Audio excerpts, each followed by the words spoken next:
You are listening to The Richard Brown Show on WCOM LP, Chapel Hill and Carborough, 103.5 FM. I am Richard Brown, and I want to thank you so much for tuning into this show today. I want to take a second and talk about what the show's about, because I'm starting to get lots of people saying, well, I caught the tail end of your show, but what exactly are you talking about? I believe that the Richard Brown Show is creating more space, specifically space for African Americans to think, to grow, to exceed. And what I believe is that what we are doing is we're putting out dreams.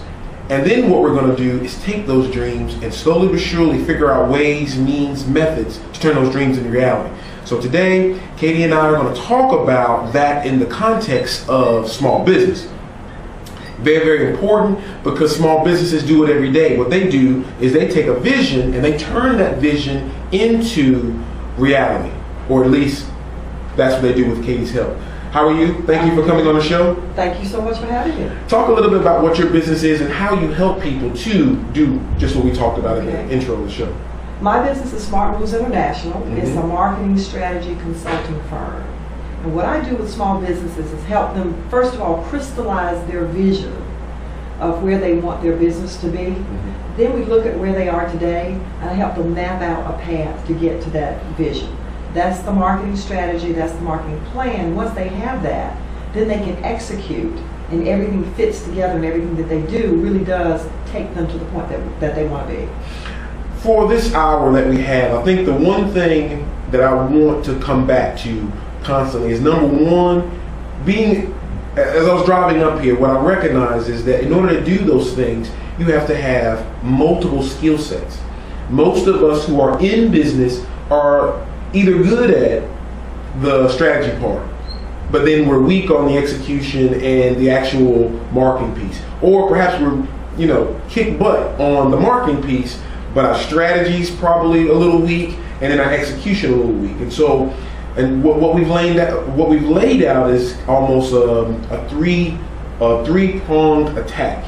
And what I found is that most of us, and myself included, let's be very, very clear, myself included, I am weak in some of these other areas. Talk to me, how do you assess where your strengths are and where your weaknesses are as your small business? And then how do you get your weight up? Okay, well, first of all, most people go into business not because they're great business managers or business owners. They go into business because they have a skill or they have a passion. Sure. So they know how to do the thing, or they want to generate a specific outcome. None of us has all the skills. So recognizing that we don't have the skill is the first step. And then putting a plan in place to go out and get that. I want to talk about a book called The E-Myth Revisited. Okay, let me write that down. And for the life of me, I cannot remember the author. Say it one more time. The E-Myth? E-Myth. E-Myth. M-Y-T-H. The E-Myth is about this, it debunks the myth that we have that entrepreneurs are these magicians who come up with these fantastic ideas, and they go out into the marketplace, and through sheer luck and determination of will, and they fly by the seat of their pants, and they end up on the cover of Forbes or Money magazine. In reality, very few entrepreneurs, very few people who start their own businesses really follow that path. And it's because we don't have none of us has the three elements necessary. You have to have that entrepreneurial personality. This is a person who sees the vision, who sees the spot on the landscape where you want to go, that has the passion. It's a little bit of a risk taker. This is the part of you that makes you go into business in the first place. Then you have to have that manager personality, and that's the one that puts the processes in place, makes sure the bills are paid, says if we go into that spot on the horizon, we need to pack this, and we need this much gas, and we need this is the path. And then they need the technician, which is really the person that typically goes into business, the person who knows how to do the thing that the business is all about. You need all three of those. None of us have 100% of all three of those. So to start with. Nor do we want to develop those. Because if you're really successful and you recognize the value of your time, you'll realize that perhaps doing my own QuickBooks isn't the right thing to do. If my time is worth $80 an hour to my business, and I can get somebody to do my QuickBooks entry for $15 an hour, maybe the wisest and best use of my time is to get somebody else to do that $15 an hour job so that I can go generate $80 an hour of value for my business. And that's one of the things I help people realize is how much time inventory do you have to really work and generate revenue? What's the highest and best use of that time? And how do you go out and get some other resources to do those things that really, if you think about it, aren't things that you should be spending your time on. Now, when we first start out, of course, we all have to do everything until we get some cash flow. Mm-hmm. Once you get cash coming in, then you're able to make some decisions. Let's talk about cash flow. How important is cash flow to our businesses? Mm-hmm. And I want to talk specifically about African American businesses, but I mean it's so important. Given this economic space that we're in where the economy's still soft and you're hearing the president as well as your local representatives as well as your governor talk about how important small businesses are, talk about how important that cash flow is to our small businesses. Cash flow is critical to every business, not just small business, but cash flow is what puts money in the bank account that you can spend. So it's possible for a small business to have generated a lot of revenue. They've done a lot of sales. You mean sales, receivables? Receivables, right. Mm-hmm. They've done a lot of business. They've got money out there to invoice people. You know, there's money out there that's supposed to be coming to them, but it's not coming fast enough, or it's not coming in the right frequency, mm-hmm. or not enough of it is coming. Even though they may have a lot of business out there that they've done, if they don't have the cash flow, then they can't meet their daily, weekly, monthly obligations. And there oftentimes are businesses who go out of business not because they're not doing a lot of business, but because they can't get the money in.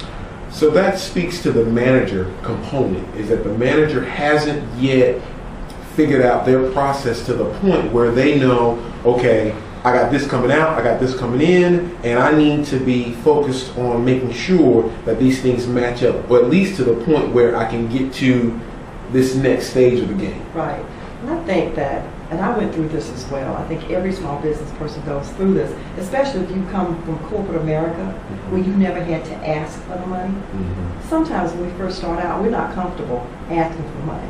You know, we don't invoice people, but the process of collecting, or the process of saying, I need you to give me a deposit, or I need you to pay me up front, or I need payment on this frequency, that's not always comfortable for us. Okay, so let me give you an example. So say I'm thinking about my radio show, okay. and I'm looking for an angel investor for $1 million in order to take my radio show to this next level. Right. And you put it out there to the world, you ask for it, you be very specific. And then you say, okay, this is what I'm going to use this money for.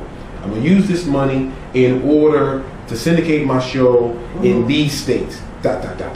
And I'm going to get these outcomes. Are you saying that people are uncomfortable doing that? Well, asking for angel investment money is a little bit different from sitting eyeball to eyeball with your customers mm-hmm. and saying, well, see, those are my customers right there. Okay.